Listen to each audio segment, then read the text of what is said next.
BJP புதுசா வர்றீங்க. இது வந்து ஒரு அப்பட்டமான ஹிந்து. அவன் வந்து கவின் வந்து ஒரு ஹிந்து ஃபேமிலி. நீங்க ஹிந்துக்குத்தான் நிக்கிறீங்க ஆச்சுங்களா? தஞ்சாவூர்ல பக்கத்துல ஒரு பள்ளி மாணவி வந்து இறந்து போனதுக்கு நீங்க வந்து பள்ளி எடுத்து மூடுற அளவுக்கெல்லாம் நீங்க போராட்டம் நடத்துனீங்கல்ல ஆச்சுங்களா? இங்க வந்து கவினுடைய மரணத்துக்கு உங்களுடைய வாயில பேஸ்ட் போட்டு ஒட்டிட்டாங்களா, தைச்சிட்டாங்களா? நீ அப்புறம் என்ன ஹிந்து பேசுற? உன்னை நம்பி எப்படி வர முடியும்? நீ யாரு? இப்போ நீ யாருக்காக நிக்க போற?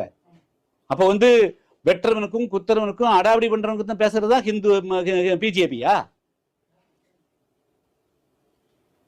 அப்ப ஏழை எளிய மக்கள் ஹிந்து வந்து ஒரு 1000 பேர் மதம் மாறணும், அதுக்கு மட்டும் ஓடி வர்றீங்க. அப்ப உங்களுடைய ஹிந்து பாசம்ங்கிறது அதுலயும் பாகுபாடு இருக்குது, அதுலயும் செக்ரிகேட் பண்ணி பாக்குறீங்க. நீங்க வெறும் ஹிந்து மட்டும் இருந்தா போதுமா? கோயில் மட்டும் இருந்தா போதுமா? கடவுள் இருக்கிறது எல்லாமே வந்து மனிதர்களுக்காக இருக்குது.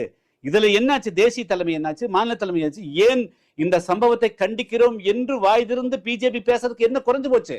திமுக தான் மோசம் விட்டுருங்க, அண்ணா திமுக தான் மோசம் விட்டுருங்க. நீங்க தான் தமிழ்நாட்டை வந்து நாங்க மீண்டும் பிடிப்புங்கிறீங்க. எந்த லட்சத்தை நீங்க பிடிக்க வருவீங்க நீங்க?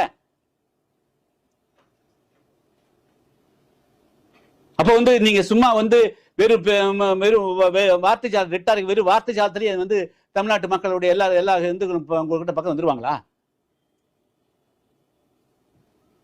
மூக்கத்தனமும் போக்கிரித்தனமும் பட்டவர்த்தனமும் பண்றாங்க. அதை கண்டிக்கிறதுக்கு உங்களுக்கு வந்து தைரியம் வர மாட்டேங்குது. என்ன விதத்துல நியாயமா இருக்க முடியும்? அப்போ நீங்க வந்து ஹிடன் அஜெண்டா, ஆர்எஸ்எஸ்க்கும் பிஜேபிக்கும் ஹிடன் அஜெண்டா இருக்குது அப்படிங்கறத நீங்க வந்து வெளிச்சம் போட்டு காட்டுற கவின் மேட்டர்ல இருந்து வெளிச்சம் போட்டு காட்டுறீங்க. நீங்க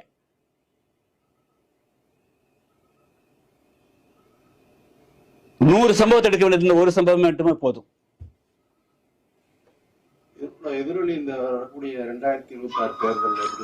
தேர்தல் வந்து தேர்தலுக்கும் இருக்கு என்ன சமயம் சார்? தேர்தல் வந்து பல்வேறு பிளாட்ஃபார்ம்ல தேர்தல் நடக்குது சார். முதல்ல வந்து மனித நேயத்தோட ஒவ்வொரு அரசியல் கட்சியும் நடந்துக்கணும் சார். நான் அதாவது தவறை தவறுன்னு சுட்டி காட்டுங்க ஆச்சா. யார் தவறு செய்தாலும் அதை சுட்டி காட்டுங்க.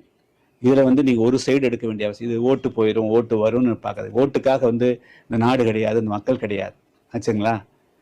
மக்கள் அந்த தேர்தலுங்கிறது பல்வேறு அம்சங்களினுடைய அடிப்படையில் தேர்தல் நடக்குது. நீங்க வந்து இது வந்து ஒரு பட்டவர்த்தனமாக ஒரு சம்பவம் நடைபெற்றிருக்குது. இதை நீங்க ஆதரிக்கிறீங்களா, எதுக்குறீங்களா? அவ்வளவுதான். நீங்க உங்களுடைய மௌனம் ஆச்சா. நீங்க தானே பகவத்கீதை எழுதி வைக்கிறீங்க. ஒரு அநியாயம் நடந்தால் என்ன சொல்றீங்க? நீங்க அப்ஸ்டாண்டரா பைஸ்டாண்டராங்கிறது தானே முக்கியம். நீங்க வந்து மியர் ஸ்பெக்டேட்டரா? நீங்க வெறும் கையை கட்டி பாக்குறீங்களா? அவனும் குற்றவாளி தான். நீங்க அதான் சொல்றது, ஒரு அநியாயம் நடக்கின்ற பொழுது அந்த அநியாயம் தட்டி கேட்காதவரும் தவறுக்கு உடந்தையானவனா தானே கருத முடியும். அந்த மாதிரி தானே உங்களை நாங்க பார்க்க வேண்டியது. எப்படி பார்க்க முடியுது?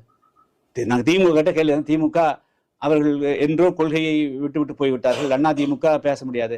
இன்னைக்கு நீங்க பேசிட்டு வரக்கூடிய நீ ஹிந்துன்னு பேசக்கூடிய நீ தானே, ஏன் ஹிந்து ஒரு ஹிந்து கூடாது அப்படின்னு கூட ஏன் அறிக்கை கொடுக்கணும்? இந்த மாதிரி தவறு கொலை தீர்வாகாதுன்னு நீங்க ஏன் பேசாம இருக்கிறீங்க?